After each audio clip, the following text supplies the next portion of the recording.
Husband to the pregnant lawyer shot dead on Christmas Day by an officer in Lagos finally speaks up. Welcome to the news and please subscribe to our channel.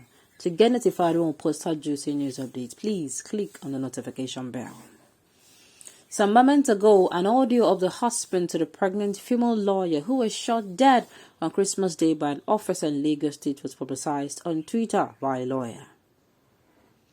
And the audio, the husband to the deceased, Barrister Bolanle Rahim, Mr. Gbenga Rahim, said, "On that day after waking up, my wife planned that we should all go to the eatery to get pizza for everyone because it was Christmas. After getting the pizza, we drove to Ajah in order to make a U-turn and head towards Abraham Adesina Road. Suddenly, some officers told us to stop." Narrating further, Mr. Gbenga Rahim said, "After stopping, I suddenly heard a loud sound on my wife's side window. I realized she has been shot on the chest because blood was gushing out." He added, "I ran out of the car to question the officer, but I quickly returned to my wife with the thought that the situation might be salvaged. We drove her to hospital but got referred to 2 other different hospitals before she eventually gave up the ghost." I don't understand. This kind of thing, now they talk. There was a time accidental discharge was raining. When you hear, you say this person was killed by an waiting be the meaning of accidental discharge. Now, what's the meaning of this one? Hey, God. Just park. They said, after getting the issue in her head was, waiting then they do for road on Christmas Day. They know they rest because of 200.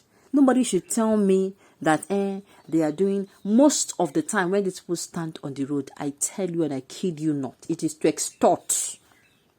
If there is 100 times these people come out, 90%, what am I saying? 95% of the time these people come outside on the road is because they want to extort money. Nothing else. Take it from me anywhere. What is going on? There was a time you will hear, trigger happy soldier, shot somebody, and I'm like, what is this? They never really treat this issue. If the trigger happy, trigger you happy. You say if they trigger you go your ass and you don't go see work. By the time they do want to people, then go get sense. It is because these things are not being disciplined. It's just like your child. You allow him to embarrass you the first day. You did not do anything. Oh, he's a child. Oh, he's a child. You allow him. He embarrasses you on the second day. Oh, he's a child. He's a child. The third day, you allow him to embarrass you. He will continue because you have told him by not telling him.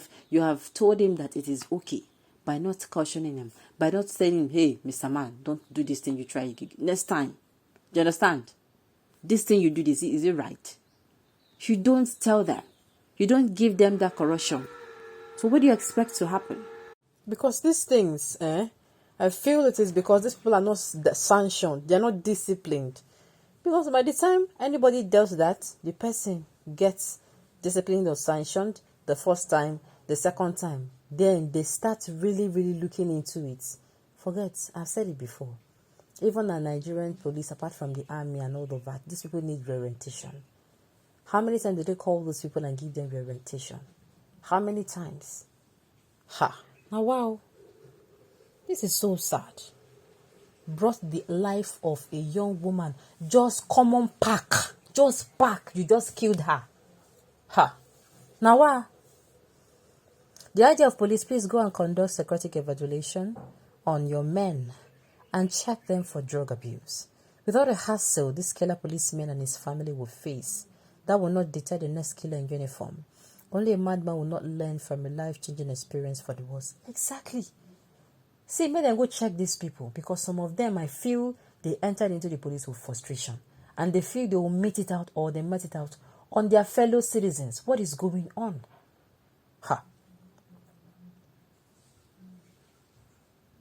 I suggest that the officer be killed too. That is why I'm saying disciplined. Discipline, because if you are saying, okay, it is trigger happy, you know. By the time then do you know the first time, then do and the second time, the best person, you jet the Yahweh follow, you chop the punishment.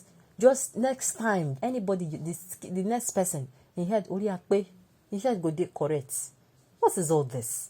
Do you know how many news of accidental discharge I've read? How many places I've heard? just pack. Person will go buy pizza. Now it is now a crime to make herself and her children happy. Had it been the husband will be saying, had it been I know, I will not even go. Ha. Some dirty people will say and write that it was Asiwaju Jagaba and Tinubu who caused the death of a woman lawyer.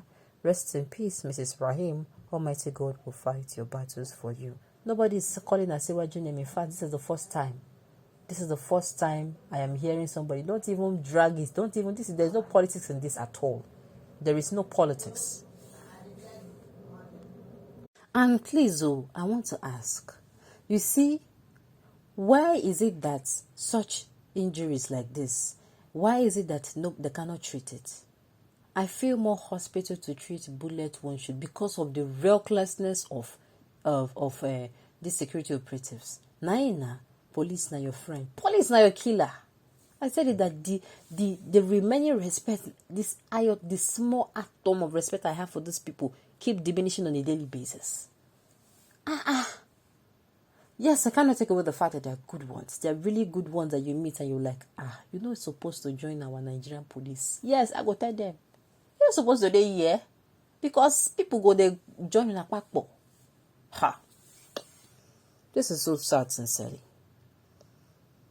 Were you there when they shot? Okay, they need to shout down these two hospitals that cannot treat ordinary bullet wounds. My dear, my own will be saying, make them make and standardize.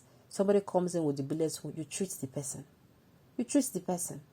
Because I've heard such stories of somebody coming with a bullet wound and, they will tell the person, provide ID, provide this one, provide statements. And the person will die, they go. See everything happen.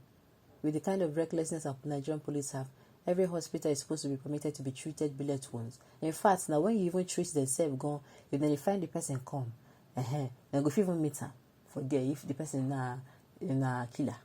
Yes, now. They lose their brain, wash their uniform, and hold guns. My dear, you can say that again and again. Just like that. My dear, just like that. Person way don't happy, don't what you should do. Thank God. The next year will be better. She does not know. This is so sad, sincerely, and I am pained on behalf of the husband. Nigeria infested with mad and lawless people encouraged by the government. And the thing is, I'm this pain is that, believe you me, next tomorrow, this news would have swept it under the carpet. Nobody will say anything about it again. Until it happens to a member of those in powerhouse. Until it happens to maybe a senator. Yes, now, we know these things. You will hear that one particular route is bad. One particular route is bad. The government will not say anything about it. But immediately somebody close to the powerhouse dies, bam. You will now see them. They will now start doing fire brigade. You will now see people coming out to do the road. And I'm saying, why? Why don't you have a government that is proactive? Me, sincerely, I send my condolences to this family. This is painful. Too painful. Too painful. 2 lives. A pregnant woman, 2 lives just go like that. Okay, on this note, we have come to the end of the news. We say thank you for turning in to listen. And until I come your way next time, enjoy the rest of your day.